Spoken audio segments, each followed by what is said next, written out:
અહેમદાબાદ મિત્ર ન્યૂઝની ટોપ 10 ખબરોમાં આપનું હાર્દિક સ્વાગત છે.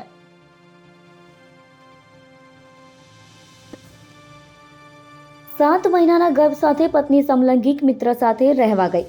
અમદાવાદથી એક પતિએ પોતાની પત્ની માટે ગુજરાત હાઈકોર્ટમાં હેબિયસ કોર્પસ અરજી દાખલ કરી હતી. પતિનું કહેવું હતું કે તેની પત્ની 7 મહિનાનો ગર્ભ ધરાવે છે, જે ઓક્ટોબર મહિનાના અંતથી ગાયબ છે, જેને 1 મહિનો ઉપર થઈ ગયો છે. આ સંદર્ભે ચાંદખેડા પોલીસ મથકે તેને ગુમ થવાનો રિપોર્ટ લખાવ્યો હતો, જો કે તેની પત્ની મળી નથી. તેને ખબર છે કે તેની પત્ની તેની એક સ્ત્રી મિત્ર સાથે છે, જેને ગેરકાનૂની રીતે ગોંધી રાખવામાં આવેલ છે. 20 જિલ્લામાં વરસાદની આગાહી. 3 દિવસનું માવઠું ખેડૂતોને રડાવશે.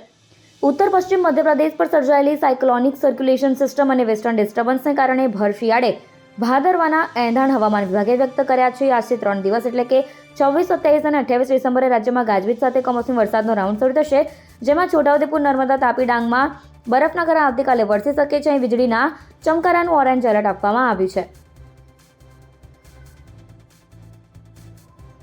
અમદાવાદ રાજકોટ હાઈવે પર અકસ્માત. 4 વાહન વચ્ચે અકસ્માત થતા જોરદાર બ્લાસ્ટ.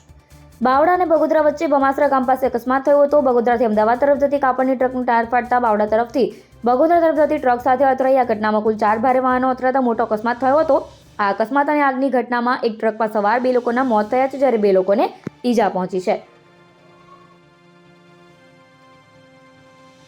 એક પેસેન્જરને ભૂલી જતા ફ્લાઇટ રનવે પરથી પાર્કિંગમાં પરત ફરી.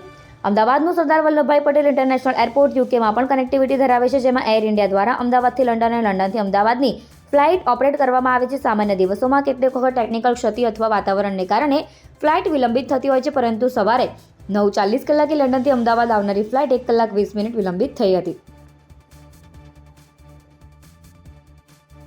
પતિ પત્નીની અંગત પળો વાયરલ થઈ. વિડીયોવાળો ફોન અજાણી વ્યક્તિને હાથ લાગતા વાયરલ કર્યા. અમદાવાદમાં પતિ પત્ની પોતાના ઘરે વાતો કરી રહ્યા હતા. તે સમયે તેમનો પરિચિત તેમની પાસે આવ્યો અને કહ્યું કે તમને કંઈ ખબર પડી? તમારા અંગત પળોના વિડીયો વાયરલ થયા છે. જે સાંભળી પહેલા તો પતિ પત્ની માનવા તૈયાર ન હતા, પરંતુ પરિચિત વ્યક્તિએ તેઓએ વિડીયો તેમને બતાવ્યો અને પતિ પત્ની બંને ચોંકી ઉઠ્યા. કાંકરિયા કાર્નિવલમાં સીએમનો વિરોધ.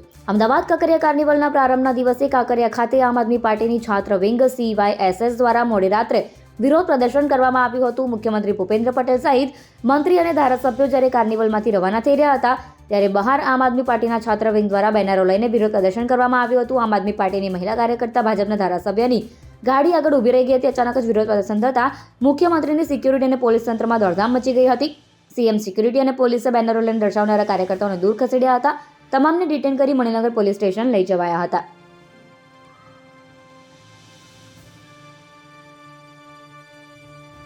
આંગડિયા પેઢીમાંથી રૂપિયા લઈ નીકળ્યા, રસ્તામાં લૂંટાયા. અમદાવાદમાં દિવસ રાત પોલીસ પેટ્રોલિંગ કરી રહી છે અને કોમ્બિંગ કરી રહી છે. તે દરમિયાન હવે ગુનેગારો ફરીથી બેફામ બન્યા હોય તેવું સામે આવી રહ્યું છે. ખાસ કરીને અમદાવાદના એલિસ બ્રિજ વિસ્તારમાંથી ફરીથી એકવાર લૂંટો બનાવ સામે આવ્યો. એક્ટિવા ચાલકે કાર ચાલકને રોકીને કહ્યું તેમણે અકસ્માત કર્યો છે અને એટલી વારમાં તેના સાગરીતો પહોંચી ગયા અને તેની સાથે ઝઘડો કરવા લાગ્યા. કાર ચાલક 20 લાખ રૂપિયા આંગડિયા પેઢી માટે લઈને આવ્યો હતો. તે ઝઘડા દરમિયાન આરોપીઓ લઈને ભાગી ગયા હતા. આ સમગ્ર મામલે એલિસ બ્રિજ પોલીસે ગુનો નોંધી તપાસ હાથ ધરી છે.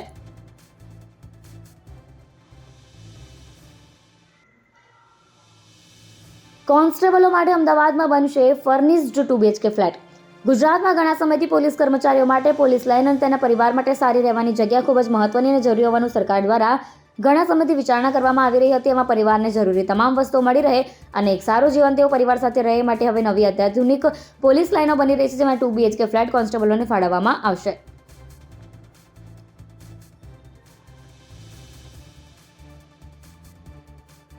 વધુ એક સિનિયર સિટીઝન ડિજિટલ અરેસ્ટનો શિકાર. પાર્સલમાં ડ્રગ્સ મળી આવ્યો હોવાનું કહીને 25 લાખ પડાવ્યા. ડિજિટલ અરેસ્ટના બાને થતી છેતરપિંડી સાયબર ક્રાઇમ માટે જાણે કે માથાનો દુખાવો સમાન બની ગઈ છે. ડિજિટલ અરેસ્ટના બનાવોને લઈને લોકોમાં જાગૃતતા આવે તે માટે પોલીસ દ્વારા અનેક પ્રયત્નો કરવામાં આવી રહ્યા છે, છતાં હજી પણ અનેક લોકો તેનો ભોગ બની રહ્યા છે. NRI સિનિયર સિટીઝનને પાર્સલમાં ડ્રગ્સ મળી આવ્યું હોવાનું કહીને ડરાવી ધમકાવી બેંક એકાઉન્ટમાં રહેલા રૂપિયા 25,62,000 વેરિફિકેશનના બારને અમદાવાદમાં પડાવી લીધવાનું સામે આવ્યું છે.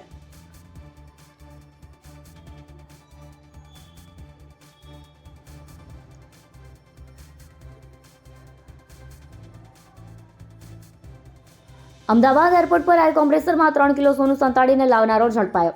અમદાવાદના સરદાર વલ્લભભાઈ પટેલ ઇન્ટરનેશનલ એરપોર્ટ પર બેંકોકથી આવેલી ફ્લાઇટમાં 2.35 કરોડની કિંમતનું 3 કિલો સોનું જપ્ત કરવામાં આવ્યું છે. દાણચોરી માટે નવી મોડસ ઓપરેન્ડી અજમાવતા તેણે એર કમ્પ્રેસરના પિસ્ટનના કેવિટીમાં સંતાડી રાખ્યું હતું. જોકે ડિરેક્ટોરેટ ઓફ રેવન્યુ ઇન્ટેલિજન્સ DRIએ બાતમીના આધારે દાણચોરને ઝડપી કસ્ટમ્સ એક્ટ 1962 હેઠળ ધરપકડ કરી હતી. અહેમદાબાદ મિત્ર ન્યૂઝની યુટ્યુબ ચેનલને સબસ્ક્રાઇબ કરો અને બેલ આઇકન જરૂરથી દબાવો, જેથી મહત્વના સમાચાર આપના સુધી જલ્દીથી પહોંચે.